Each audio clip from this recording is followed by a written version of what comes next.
পাটনায় চলে আসলাম একদম আপনাদের জন্য ফ্রেশ রসমালাই দেখানোর জন্য। যদিও রাত্রে এবং আলো খুবই কম, তারপর একটু দেখানোর চেষ্টা করি যে আমাদের রসমালাইগুলো কি সুন্দর হয়েছে মাশাআল্লাহ। আমরা কিন্তু মানে যখন যেটা বানাচ্ছি সেটাই আপনাদেরকে চেষ্টা করতেছি একটু আপডেট দেওয়ার জন্য, বাট আসলে সময়ের সাথে হয়ে ওঠে না। দেখেন রসমালাইয়ের গুটিগুলো একদম সফট, হ্যাঁ একদম সফট। এটাকে রসের ভিতর ডুবিয়ে রাখার পরে মোটামুটি 4-5 ঘন্টা পর সুন্দর করে রসটা টেনে নিবে। এটা স্পঞ্জ, তাই না?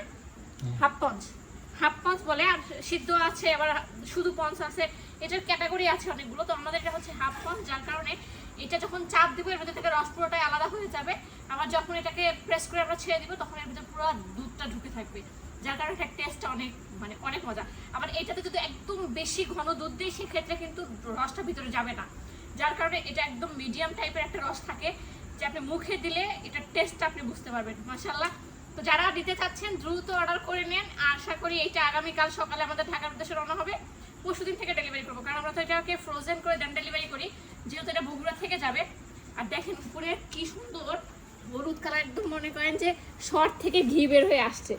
এটাকে বলে হচ্ছে টেস্ট। দেখ দুধের লেয়ারটা ছিল এই পর্যন্ত, জাল করতে করতে একদম নিচে চলে আসছে। তাহলে ভাবেন যে কি পরিমাণ দুধকে ঘন করা হয়েছে। তো যারা অর্ডার করতে চাচ্ছেন এখনই অর্ডার করে ফেলুন। সবাই ভালো থাকবেন, আসসালামু আলাইকুম।